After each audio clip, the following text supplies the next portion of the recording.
Good morning, everyone, and welcome to today's 2026 Hurricane Season Outlook presented by the National Oceanic and Atmospheric Administration. Thanks for those joining us both in the room and virtually for today's announcement. We are here today at the NOAA Aircraft Operations Facility celebrating the 50th anniversary of our P3 Hurricane Hunter planes. Big event today. My name is Kim Doster. I am the Director of Communications for the National Oceanic and Atmospheric Administration, and today I am happy to serve as the host for today's announcement. The National Weather Service Public Affairs team will be the media contacts for today's event. After the event, they can be reached at nws.pa@noaa.gov. The news release and graphics related to today's announcement can also be available very shortly on noaa.gov. For those of you joining us virtually, this news conference is being recorded, so if you do not wish to be recorded, please disconnect at this time. Today's news conference will feature about 20 minutes of remarks from our speakers, followed by a Q&A session with reporters both in the room and virtually. We will first take questions from reporters in the room, and then we will shift to the virtual questions, which may be submitted within the Q&A feature in the webinar platform at any time. Our speakers today are Rear Admiral Chad Carey, NOAA Corps Director and NOAA Marine and Aviation Operations Assistant Administrator, Dr. Neil Jacobs, NOAA Administrator and Undersecretary of Commerce for Oceans and Atmosphere, Ken Graham, National Weather Service Director, and FEMA Acting Region 4 Regional Administrator Robert Ash. It is a privilege to introduce Rear Admiral Chad Carey. Rear Admiral Carey serves as the 20th Director of NOAA's Commissioned Officer Corps and as Assistant Administrator for NOAA's Office of Marine and Aviation Operations. In addition to leading the NOAA Corps, one of the nation's 8 uniformed services, Rear Admiral Carey oversees NOAA's fleet of 15 research and survey ships and 10 specialized aircraft, including the agency's Hurricane Hunters. Please join me in welcoming Rear Admiral Chad Carey.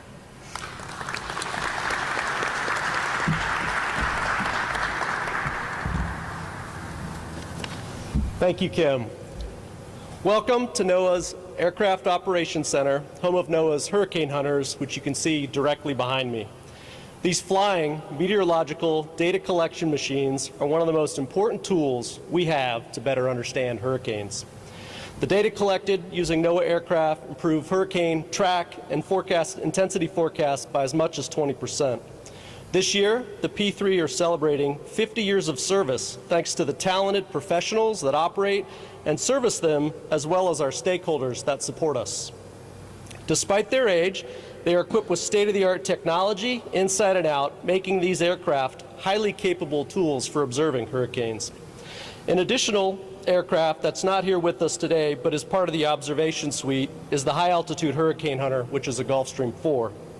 The Gulfstream flies at 45,000 feet, flying above and around hurricanes to observe and detect weather systems, such as steering currents, that affect the cyclone below. The P3s behind me fly at about 10,000 feet through the eye wall of a hurricane using turboprop engines, a long-standing proven technology in one of the world's riskiest flight environments. The aircraft carry a suite of specialized instrumentation used to help us better understand and forecast hurricane intensity, structure, and the hazards that impact the communities in the path of these storms.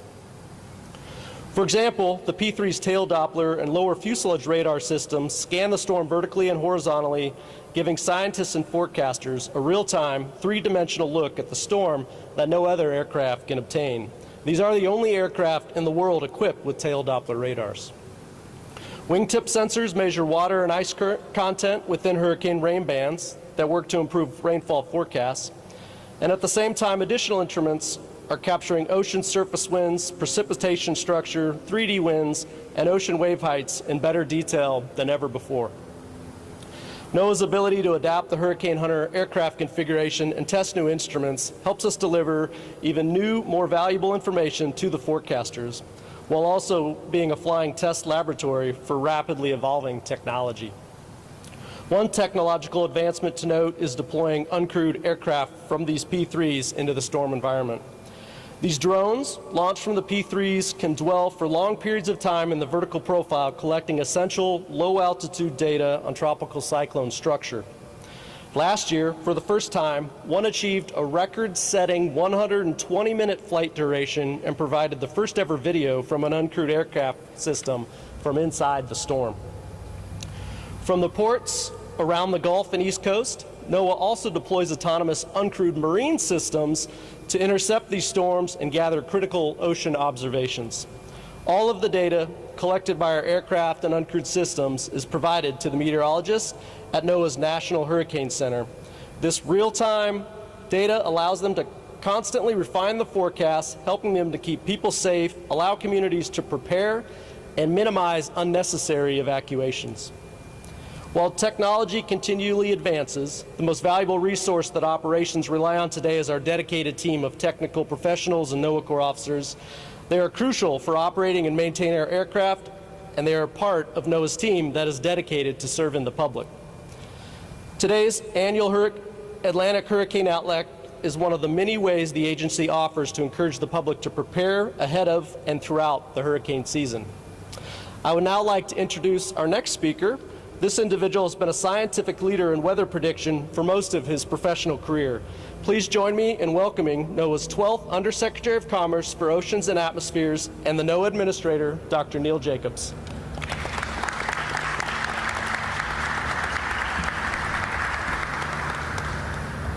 Thank you, Admiral Carey, for that introduction, and also thank you for hosting this event.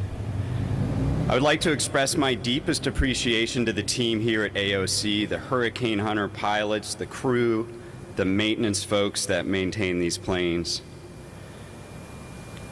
We're here to announce NOAA's 2026 hurricane season outlook, but before I get to the numbers, I want to recognize the incredible efforts and expertise and dedication of the NOAA's workforce. NOAA is home to the world's leading scientists, model experts, and meteorologists. Their work ensures public safety, national security, and enhancement of the U.S. economy. In the National Weather Service, we have forecasters that issue accurate forecasts across the country 24/7 for all types of severe weather. I know we're talking about hurricanes today, but they're working all year long. Winter storms, tornadoes, floods, wildfire events. All the models that we run at INCEP, the National Center for Environmental Prediction. This includes the National Hurricane Center. I'd love to thank the National Hurricane Center for their excellent work, particularly last year where they set a new record in forecast accuracy for intensification. Hurricane Melissa was accurately predicted to rapidly intensify before the storm even developed. We also have NOAA Research. This is where the numerical weather prediction is developed. These are the folks that develop the models. We have the Hurricane Analysis and Forecast System, or HAFS, which is going to be our flagship model this year for cyclone intensity.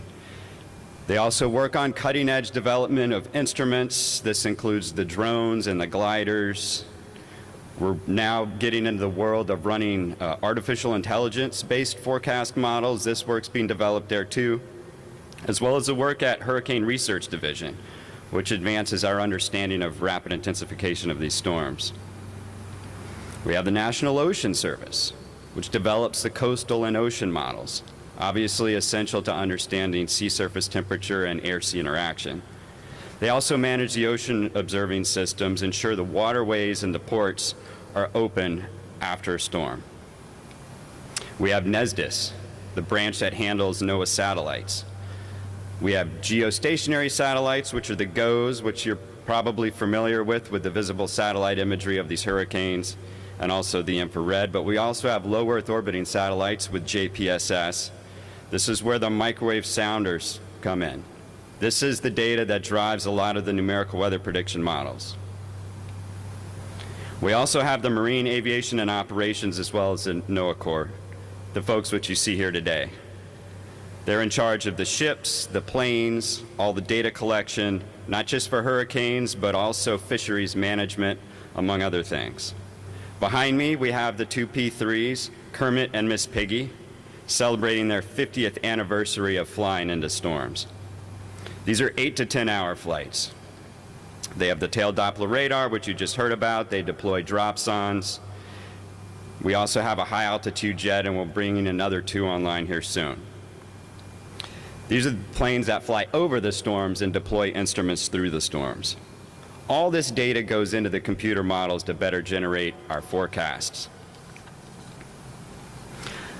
I'm incredibly proud of the amazing work that these public servants do for our country. Okay, on to the numbers. For the Atlantic hurricane season, NOAA is predicting a below normal season for 2026, with roughly a 55% chance of being below normal, a 35% chance of near normal, and a 10% chance of above normal. This equates to 8 to 14 named storms with winds at or above 39 miles an hour. Of these, 3 to 6 hurricanes with winds at or above 74 miles an hour, and 1 to 3 major hurricanes, that's your category 3 to 5, with winds at or above 111 miles an hour. In the Central and Eastern Pacific, we're expecting a 70% chance of above normal activity. The Eastern Pacific, we're expecting 15 to 22 named storms, 9 to 14 hurricanes, 5 to 9 major hurricanes, and in the Central Pacific, we're expecting 5 to 13 tropical cyclones. These percentages are based on multiple factors that represent a probabilistic distribution, which includes a lot of information. But even though we're expecting a below average season in the Atlantic, it's very important to understand that it only takes one. We have had Category 5s make landfall in the past during below average seasons. What's driving this forecast is largely an El Nino event. There's a 98% chance of El Nino conditions occurring later this season, and an 80% chance that this El Nino will be moderate to strong. In the Atlantic, the El Nino increases the vertical wind shear, which disrupts the outflow at higher levels. It makes it harder for development of the eastern waves coming off of Africa to strengthen into storms. However, in the Central and Eastern Pacific, the El Nino reduces the vertical wind shear, essentially the opposite of the Atlantic, which is why we're expecting above average season in addition to the warmer sea surface temperatures there. We have several new observing systems that we're bringing online this year. As you heard about earlier, we have uncrewed aircraft systems. We tested these over the last couple of years with Black Swift drones used operationally this year for the first time in the HAFS model. The tests that we ran in the experiments last year showed that the inclusion of this data from these drones increased the intensity forecast accuracy by roughly 10%. We also have uncrewed surface vehicles and submersible gliders. In addition to the observing systems, we're doing a lot of work on the modeling front. We're introducing an AI-based version of the GFS, as well as an AI global ensemble forecast system, the hybrid GEFS. We also have a new AI-based hurricane forecast model that we've developed in partnership with Google DeepMind, which we used experimentally in last year's hurricane season. There are also advances in the physics-based models. The Unified Forecast System has been testing an experimental high-resolution seasonal forecast system. We also have the Office of Water Prediction, which will be rolling out high-resolution flood inundation mapping, which couples to the hydrological forecast. This provides the emergency managers visualization of predicted inundation at the street and neighborhood level. The Hurricane Center has some new communication products as well. They're implementing a new version of the forecast cone, which was tested last year. This cone includes tropical storm and hurricane watches and warnings in inland areas. We're also issuing new products and services in support of storm surge forecasting for the Hawaiian Islands. Lastly, the Hurricane Center is testing an experimental version of even a newer cone. Since 2007, the cone has been based on absolute track error, but this new experimental cone accounts for forward motion and directional or lateral uncertainty. This is a much better way to independently visualize uncertainty in both direction and timing. For the official forecast guidance, go to hurricanes.gov. June 1st is almost here. Be ready, have a plan, listen to your state and local emergency managers. Preparation is essential. You can learn more at ready.gov. For more on storm preparedness, I'll now welcome National Weather Service Director Ken Graham.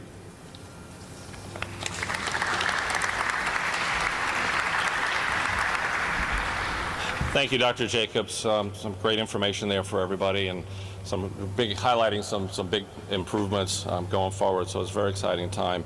So just thank you, and thank you, Admiral Carey, as well. So just saluting this incredible team behind us. And I just wanted to definitely echo what Dr. Jacobs said, just saluting the employees of NOAA. Just an amazing group. I don't know, every day I seem to be more humbled to be at the helm of the Weather Service, and just looking at the whole crew here in blue and others supporting this mission. We can't do it without you. So just a big thank you. Great to be here at AOC. Just an amazing place, a lot of operations, but I definitely want to thank somebody that's here on stage. This is our lead seasonal hurricane forecaster, Matt Rosencrans.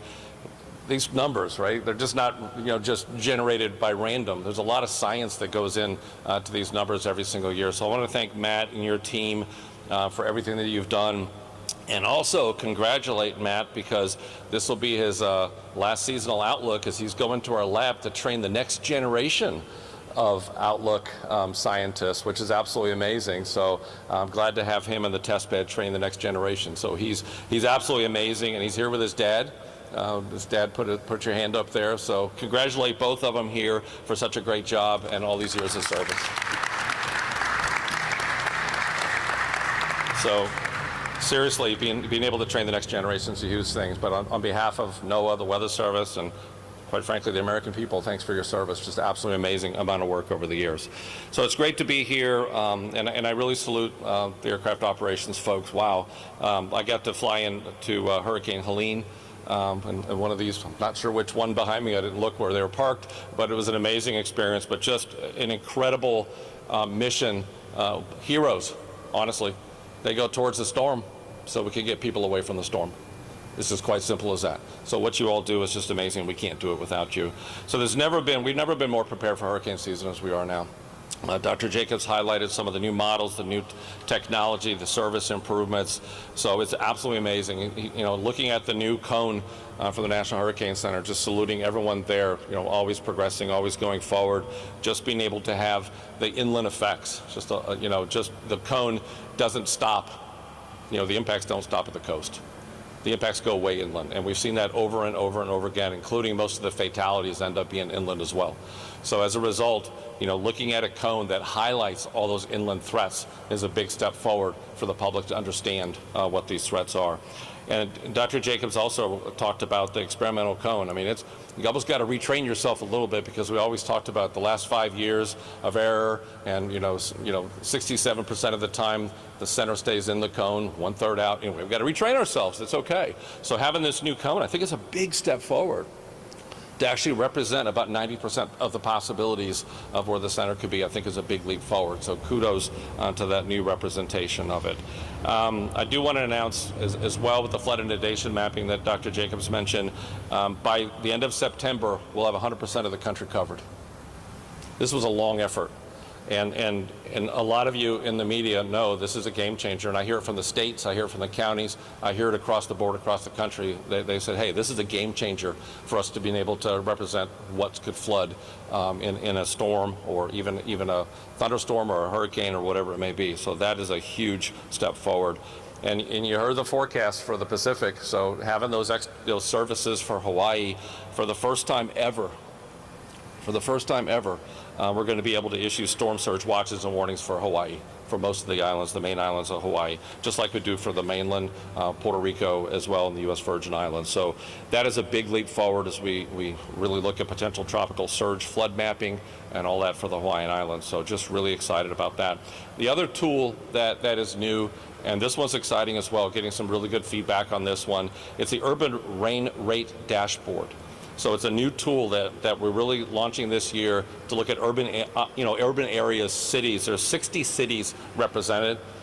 And ahead of time, you'll be able to see what the dangers are from flooding. Actually look at the information in those urban areas that are particularly dangerous for flash flooding, as the runoff isn't there, so you can get flash flooding really quick in these urban areas. So please check out all of these new products and services and everything into this season. It's exciting. So look, preparedness, we've got to do it early. I don't know, it's a nice day. Hangar doors are open. Now's the time to start thinking about your hurricane preparedness day. The sun is shining. Let's get it done. So early preparedness is absolutely everything, period, end of story. The actions that you take today really get you ready for the hurricane season. So we're ready, right? We're ready. So we need to get the American public ready as well. And don't let words like below or average, don't let all those words change the way you prepare. And Dr. Jacobs, you said it just takes one. And you go back in time, I can think of some of these. Betsy was a September storm in 1965, and Louisiana still talks about Betsy.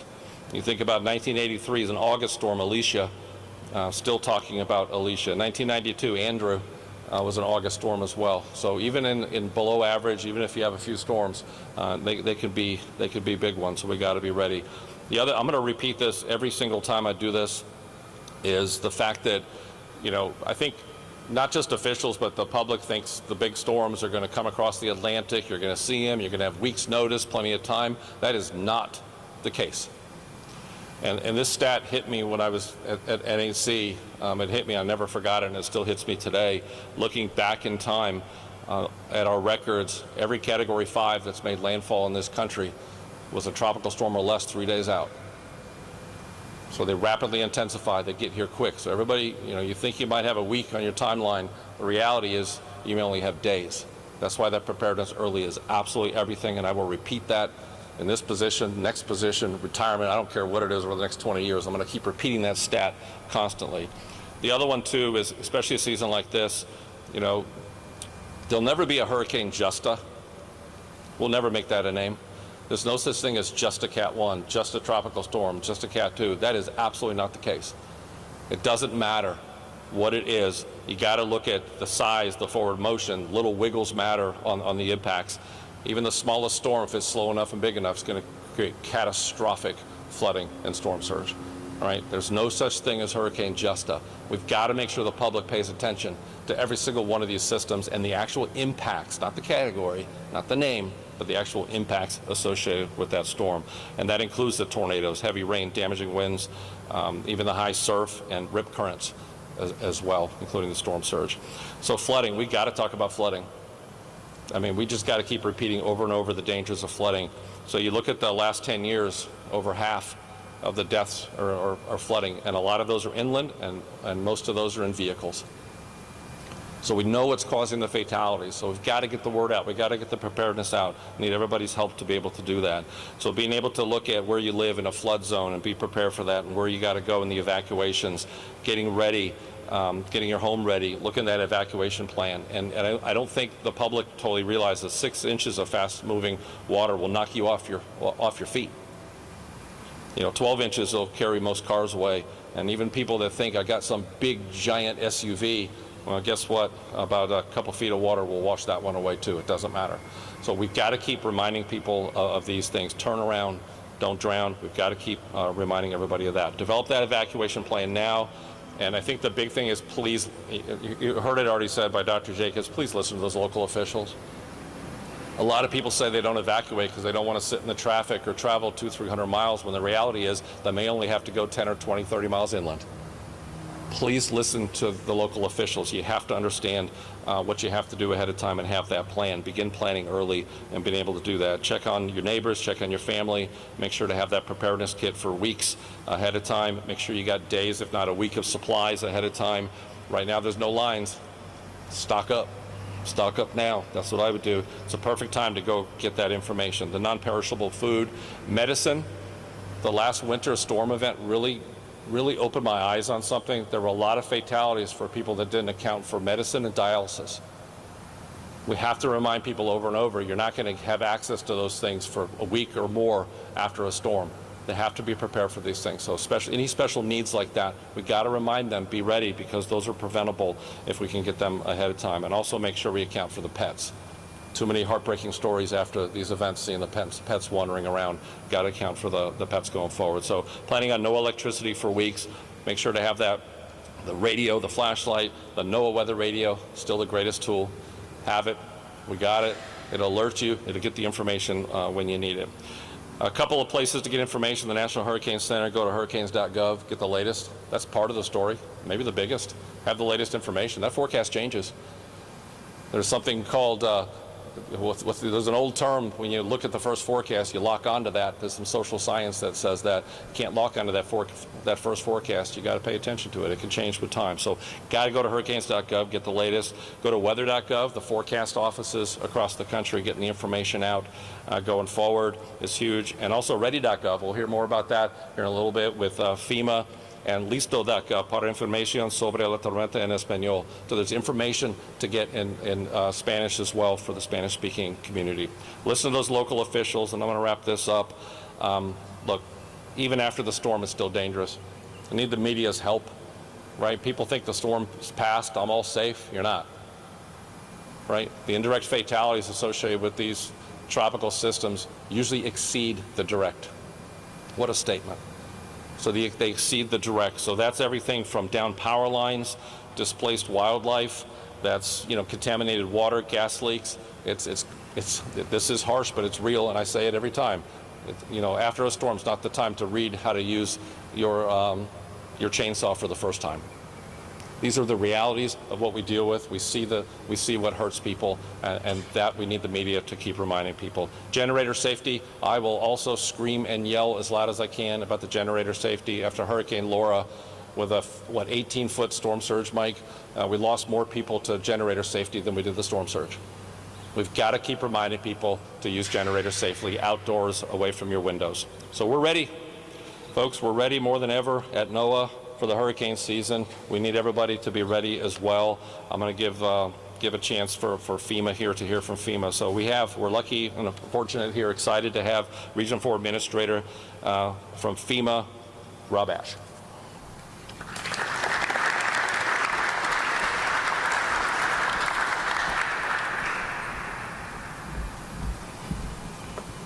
Hey, good afternoon, folks. I'm really excited to be here today to spend a little bit of time talking to you about FEMA and what we're doing in preparation for the upcoming season.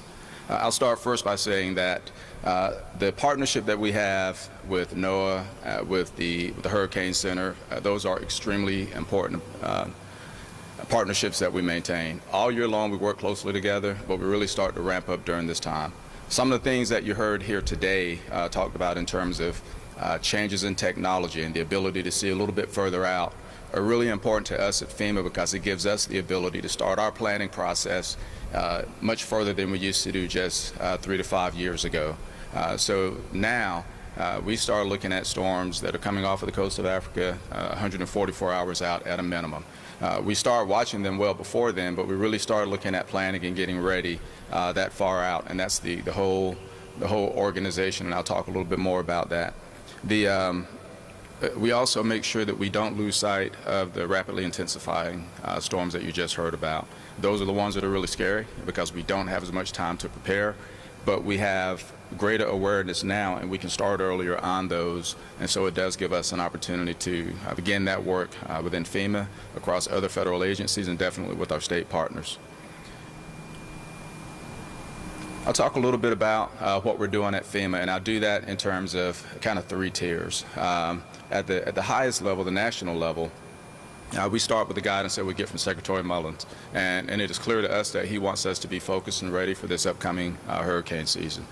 At the next level, we have FEMA headquarters at the national level, if you will, where my boss, Bob Fenton, has a variety of things that are on the menu now for us to be able to prepare at the national level. And that's not just us, say, here in Region 4, but it's also other regions that are impacted by hurricanes, Region 6, Region 3, even Region 9, which has responsibility for Hawaii and some of our territories. So we're working at multiple levels to make sure that we're focused and we're ready. Within this region, Region 4, our focus is the same as it is every year.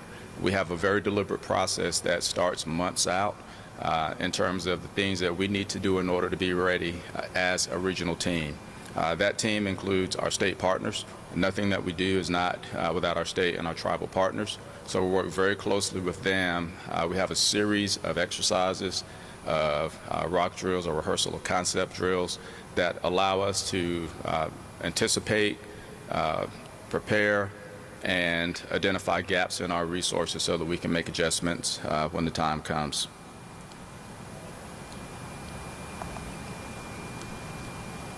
The last thing that I'll say is that emergencies or disasters are locally executed.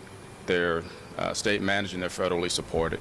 So FEMA understands that we have a vital role in ensuring that we're going to be there for Americans on their worst day. But we also understand that we don't supplant the state, and we have tremendous partners across this nation who are ready and who have the ability to go out and take care of their citizens. So one of the things that I definitely want to make sure that we do as I transition to a close here is make sure that folks understand it is important to listen to and heed the advice that is given by your local authorities. They're closest to your specific area. They're the ones that are able to understand the details of what's happening inside of your county, inside of your city. So please start there. Make sure that you heed the advice and the warnings that you get from them. You will get plenty of early warning from other places. You'll get assistance from FEMA in terms of things that you can do to be ready for the storm. You've just heard ready.gov, and it's an excellent place to start. And it allows you to look and see what are some of those things that you need to start doing in preparation. And in terms of preparation, there's preparation for yourself inside of your own home, but also preparation where you're looking to see, are there elderly family members or friends that you might need to think about? Do you have others in your community that might be at risk in the event that there's a storm? So we want to make sure that we're kind of thinking about not just ourselves but the others, because response starts at the local level first, and sometimes that first responder might be the neighbor next door. I want to echo the comments about what happens after the storm passes. And so we shouldn't be so quick to kind of want to get out of the house, because sometimes the conditions just don't allow it. One of the biggest threats that we have are down power lines. And what we need to do is make sure that we give enough time for the local authorities to get out and make sure that things are safe, make sure that rescue operations that need to occur are not going to be hampered, and that we're able to have that 3 to 5 days of perishable food and water, so that if we are in a position where we have to be at home, we have what we need. The final thing I'll close with, again, we have tremendous state partners. And we work very closely with them in preparation of a storm. The things that you've heard today about the increases in our ability to forecast are really going to assist us. This FEMA team is focused on making sure that we're doing the things that we need to do to prepare for this season, and we're excited about the opportunity to continue to work with our partners here today.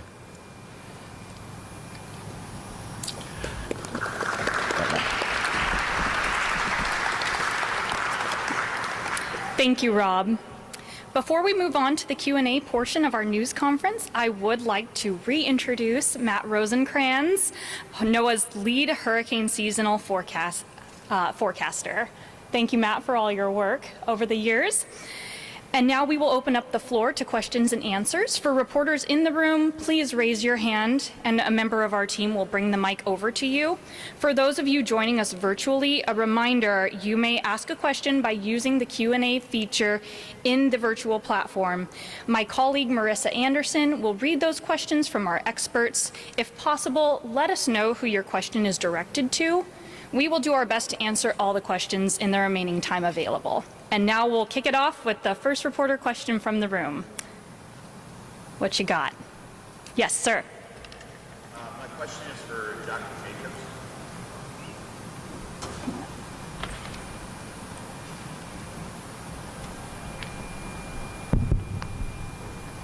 This one? Hi, my question is for Dr. Jacobs. You mentioned the use of AI starting to play more of a role this year. Where do you see that going in the coming years, and how much of a difference do you think it will make as we move forward? So we're looking at AI in several different areas. When it comes to the full prediction of weather, we are looking at and operationally running end-to-end artificial intelligence-based prediction systems, which are trained on historical reanalysis. The important thing to know is that a lot of the historical reanalysis still uses a physics-based model to assimilate data. So whether we're talking physics-based or AI-based, these are all initial value problems. So we're never going to get away from the need to observe the atmosphere with these instruments. We're also using AI in the physics-based models to optimize some of the computations. So these physics-based models are millions of lines of code, and some of these parameterizations you can replicate with machine learning. All it does is replicate it, but it does it on a fraction of the compute. So there's a lot of efficiencies to be gained there. And then going further upstream, we're using AI as far as doing analysis and quality control on the observing systems themselves. So from the entire value chain, we're looking at using AI in different ways. Yes, ma'am. Hi there, Laurel Blanchard, Fox 35 News. From last year, what are the lessons learned kind of going into this season? Because last year, of course, we saw the rapid intensification of Melissa. A couple of P3 missions actually had to abort mission because of the intensity of that storm. And you mentioned in the 2026 outlook that it only takes one storm and rapid intensification is possible. So what are the lessons learned from 2025 that you're taking into 2026 season with that in mind? Ken, do you want to take that one? Okay. You brought up Hurricane Melissa, and I think I was thinking about it, Mike. I don't know if we ever talked about it, but you think about going to Jamaica with that storm and how it rapidly intensified. I mean, you talk about it only takes one. So move the Bermuda High over the Atlantic. How far, Mike? What do you think? 300, 400, 500 miles to the west. And then all of a sudden the storms curve a little closer to home. So you don't have to change a lot of the parameters to be able to get those storms in here. So that's why we always say, just make sure to make sure everybody has that early plan. So that's one of the biggest lessons learned is we just can't let our guard down. And I think, just back to some of the social science, you got to be able to remind the public, you have a season that wasn't as busy, or they hear the words below, or we don't have a storm. You can't predict when in the season, but if it's a late start, then people let their guard down. So the biggest lesson for me is just fortifying our messaging of that early preparedness. That everyone has to be ready, because it doesn't have to be a scramble at the last minute if everybody has a plan. Yep. Thank you. Ken, hang on a second. I'm gonna get you again. Sorry, but I'm gonna try to save you a couple of steps. Tony with West in Orlando. Very, very interested in FIMS, flood inundation mapping. We've had a couple 100-year storms now come across central Florida. How do you see this being used and integrated in the daily forecasting, whether it be the local weather service offices or the Hurricane Center? Yeah, it's a game changer. That's what you're hearing from emergency managers across the country, because visualization is everything. It's one thing to have a flood warning out. We traditionally in river flood forecasting, we use something called an E19. So it's based on history. What it was at this level on the river, you will get this flooding, the farm gets inundated, or this address, this building. But those are for one point. So each one of those was at the actual flood point. So think about that. I don't live at the flood point. So traditionally, that's the way we've done that. So to be able to have a depiction, an image that goes beyond those flood points, because that's where the gauge is a game changer, because now you can actually see it visibly. So this step's going to be, this will flood, this isn't flood. The next big thing that it's going to take time to get there. It's huge computationally, and it's also a complicated science. Eventually the next step will say, what's the depth? So it's one thing to say flood, not flood. That's huge. We'll take it, because you can save infrastructure, you keep infrastructure out of the waters, you can do evacuations, and guess what? Roadways. Because that's one thing that we have to talk about. The bigger the storm, a lot of times it's the earlier storm surge, earlier rain. You cut off those evacuation routes well before landfall. So that's why the early evacuations, early preparedness is everything. So that's the next big thing. So it's a game changer to be able to see that. And here's the last thing: days ahead of time. So you're not saying, oh, no, we have a flood warning, we're dealing with it in real time. You can get ahead of the game. To see something like that several days ahead of time, people have a chance to do something. Yeah. Thank you. Yep. Other questions from the room? Yes, sir. Yes, hi. Andrew Shipatovsky with Wink News. We've seen terms already thrown around like Super Nino, and what does that mean, and what should that mean to some of the forecasters here? Matt, you want to take that one? Yeah, so in our official definitions, we're looking at a moderate to strong El Nino, and that'd be 1 degree centigrade in the middle of the Pacific. For a moderate, a strong event would be 1.5 degrees. So the Super El Nino, we don't use that term officially, or we have our definition we've been using for a long time. But in those impact events from El Nino, when they do get strong, you reduce that wind shear, all the things that Neil and Ken talked about, right? You reduce that wind shear, you make it harder for those storms to develop. But it also does mean that some of those storms that do get closer to the coast can hit that warmer water, can hit a pocket of low shear, and then they can take off. So that's why being prepared for them, despite that high shear environment. Yep. Yes, ma'am, over here. This question could be for anyone. Brittany Gomez from Weatherbug. I live on the Florida West Coast, grew up here, and Milton, Helene were huge storms for the West Coast. People have lived here 30 plus years and have never seen anything like that in terms of the storm surge. And a huge problem that we faced was a lot of people didn't want to leave their homes on the coast because I've been through this storm, I've been through that storm, I can handle it, I'm not leaving my home. So what is your message on those people when it comes to not only this hurricane season, but ones going forward, where we get hurricanes and people don't really get the perspective of where they are relative to the storm impacts, because we've had many storms impact the Florida West Coast, but none of them with the storm surge numbers that we saw for Milton and Helene. Yeah, Ken, do you want to take that one? Yeah, and I just appreciate that question because it gets into, you've heard me mention social science 3 or 4 times, and what we have to do a better job making sure that it's one thing to say, hey, get ready for hurricane season, but you have to understand the specifics of why does a person choose not to evacuate? And there's real reasons. I mean, they will cite my pets. I don't want to leave the pets. Well, you work with the local community, you work with emergency management, there's solutions to that. There's others that I'm going to wait for the next forecast because it hasn't happened in a while. Maybe it'll change. Maybe, just crossing your fingers doesn't save your life. So you have to be able to be ready. The other part is there's the visualizations historically of evacuations. Long lines of traffic and not knowing where to go. Again, I'm urging everybody, and I spent 4 years in Florida, so I talk to a lot of people and I hear these things. They vision that, but that's not the real case. They don't have to go far. So if you're on the west coast of Florida and you have one of these storms, that storm surge is very coastal. Now the wind, right, you have to think about a safe place for the wind, and you have the rainfall part of it, but the deadly part, the actual highest chance of fatalities is that storm surge part of it. You don't have to get away very far. So where do you go? 5, 10, 20 miles. That's what we got to keep educating people on. They don't have to go to Atlanta if you live in Fort Myers, right?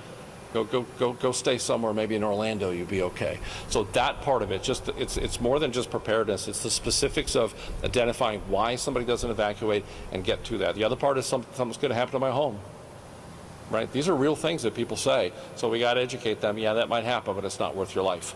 And it's very difficult. And then there's the other part of it too. Some people can't. So, the reality is we spend a lot of time up here talking about have a preparedness kit and do different things. There are some folks that may not be able to afford that. Or some people that are worried about evacuating because they got to spend money in the hotel. So that's where they have to get with the local emergency manager, see where those shelters are. And there's a lot of resources out there, but they have to ask if that sort of thing. And the medicine, I'm telling you, that winter storm really hit me hard with some of the loss of life associated with medical. The dialysis was significant loss of life there. So I think there's an education, though. If you have special needs, there are resources, but do that now. Don't do it during a storm because everybody's busy, right? Do it now. Find out what those resources are. Yeah. Yeah. Hey, Ken, good to see you. Chris with WPBF. I've got 3 challenges. Yeah. We've got new people that have infiltrated South Florida in our area. That's a challenge. Yeah. I've got complacency with older folks that have been in our area. And I've got Milton tornadoes that we had the most deadly and historic outbreak that we had in my viewing area. Do we have to go back to the basics and go back to square one to educate these folks? Because you have those newbies that have never been through a hurricane season before and don't know what to expect. Yeah, I even poked fun at myself up here for repeating things. You can't repeat it enough. So yeah, every single time when you all out, and the media's out there, the Weather Service is out there, NOAA's out there doing the preparedness, going to schools, going to, reaching the folks that need us the most. Yes, you have to go with the basics, because let's face it, everybody in here, we know a lot about this, don't we? I don't think we assume some of the ground floor of knowledge all the time with some of the folks we're talking to. Does that make sense? I mean, we say all these things, but you do have to go back to the basics. So you have the new folks and from all over the country that come here for the experience their first hurricane season, and the population keeps growing, so you have more and more of them, and of course the elderly. So I think the other thing too is I encourage. I got to say this the right way. I encourage us to be in the right places to reach the right audiences for preparedness, because often we speak to groups that are pretty weather savvy. Does that make sense? Are we at the homeowners associations?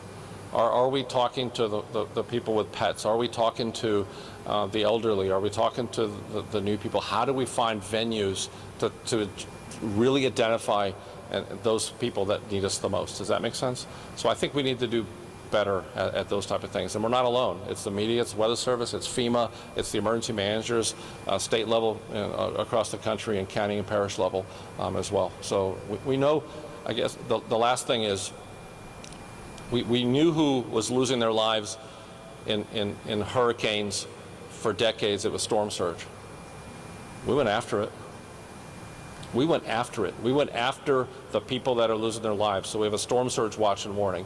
We have inundation mapping. And guess what? It's no longer the leading cause of fatalities. It's more rip currents. It's inland flooding. So when we know who's losing their lives, we know where to attack. Does that make sense? And that's where we need to focus. Yep. Great. Yes, ma'am. Thanks. Dinah Pulver, USA Today. I have a question probably for Ken and for Matt, and it's kind of a multi-part question. With the such warmer than normal temperatures in the Gulf of Mexico, or excuse me, the Gulf of America, what does that mean for this hurricane season, given that the Gulf can be a wild card when there's an El Nino? So if you could talk about what we can expect from the Gulf given the El Nino, and I think people don't realize that it could be different than what they see in the Atlantic development region. And on top of that, this extreme rainfall that we've seen come up through the Gulf into the inland states that really probably don't think as much about hurricanes as we do on the coast. What's the message to those people who live in, northern Alabama, Tennessee, Kentucky, about what they can see from these oncoming landfalling, if we, even if we get just one? Go for it, Matt. Yeah, so the Gulf is even still warm from last year. We didn't have any storms in the Gulf. That does contribute to the overall outlook because we look at the entire temperature of the Atlantic. But you're right, most of the effects of El Nino are deep in the tropics. So you won't have those long run-ups, those long storm tracks. You could get those storms in the Gulf that have the short awareness times. So that's why this early preparation now is really key. Right? Do it now. Again, Ken said there's the beautiful white clouds out in the sky right now, to do it now. But the Gulf, you can end up with more of those storms, at different times of the year, right? Normal, June and July is when you get most of the Gulf storms, but then you can have them throughout the season, especially during El Nino seasons where you have that, that's where the pocket is more favorable compared to the entire Atlantic.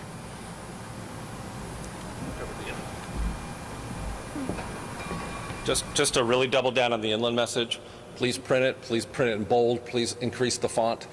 You don't have to be along the coast to be in danger from the impacts of a tropical system. And we've seen it over and over. I could name how many storms, we can go over and over. I look at Hurricane Camille, even back in the 60s. Most of the fatalities were in Virginia. That was a strong storm. And you look at storms that hit from the Gulf Coast into Louisiana, but then we lose people in Virginia or New York City. Remember that? So you think about the inland dangers. These dangers are hundreds to even 1,000 miles well inland. So we've got to keep reminding people, you can think you're inland Tennessee, Virginia, the northeast United States. Even a distant storm with a landfall 1,000 miles away can cause some big impacts. So we need everyone ready. And I think people feel pretty immune inland. Go back to Helene. Just go back and look at some of the pictures, go look at some of the impacts there.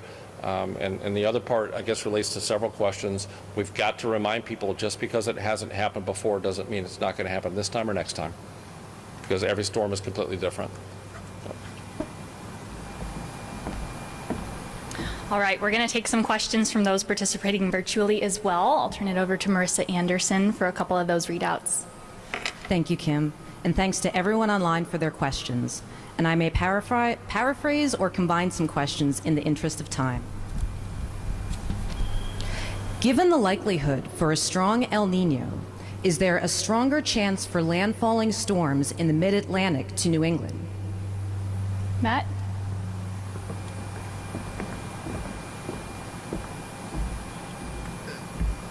So we are expecting that, moderate to strong El Nino, but this forecast does not contain landfall information right now. That's an active area we're researching. I have a summer intern coming in to do some really high-tech, high-speed work on it. And using the high-res seasonal forecast system, we're going to be able to dig into that data. But there is, that's not something we can do now. So Mid-Atlantic, Northeast, prepare just as if one could make a landfall, right? Especially, in those seasons where it could be busy in that area. Matt, I have another question for you. When was the last time you favored a below normal season? And how does this year's 55% compare to past years? So the last time we had forecast for below was 2015. During the last big strong, moderate to strong El Nino, where that Nino value got to about 1.9. So that was the last time we started with a May outlook for below normal. 55%, right? We run hundreds of model simulations, millions of compute hours, looking at statistics that go all the way back to even the mid 1800s for some of these. So when we run all those simulations, run all our calibrations on it, right? There's AI-based calculations in there for part of them. That's what we come up with. We've had years where we've had stronger probabilities and lower probabilities. There's a good bit of uncertainty from the West African monsoon this year. Is that going to be very supportive, or is that going to be more of in a less supportive phase? Can some of that counteract the detrimental effects to storms from the El Nino? Right, so we've calculated all those uncertainties in there, and that's why we come up with the 55%. I have another question for you, Matt. Is the season probability referring to the likelihood that the season is above, near, below normal season activity? So the 55% chance of below, that's season probability, right? Like we talk about the category with the most probability, so 55% chance of below, so we'll say a below normal season. But yes, it refers to the entire seasonal activity, June 1st to November 30th, for the entire Atlantic basin, not any specific sub-portion of it or any specific period of time. All right, and we'll take one more question. Since El Nino is strengthening as the hurricane season goes on, could that change the distribution of storms? Getting your steps in, Matt. Yeah, right. So one thing that we have noted, right, robust in the statistics of this, are that during El Nino years you get less storms in November, and then less storms overall. Those are the associated with El Nino. Timing within a season, is it most of them going to come during August or September or anything like that? That it doesn't really give you any information on that. So you've got to be prepared now for that season, right? You could end up with an early season storm and then not much later, and then the total is the same, right? So it's really taking that time to do it now and prepare. So. That's all we have time for today. For those with additional questions, feel free to reach out to our public affairs team at nws.pa@noaa.gov, and they will help get those questions answered for you. Thank you to our speakers, Rear Admiral Chad Carey, NOAA Administrator Dr. Neil Jacobs, National Weather Service Director Ken Graham, and FEMA Acting Region 4 Regional Administrator Rob Ash, and NOAA's lead hurricane season forecaster, Matt Rosencrans. A reminder that the news release from today's announcement is available at NOAA.gov, and a recording of the event will also be added to that news release later this afternoon. That concludes today's press conference. Thank you for joining us, and have a great day.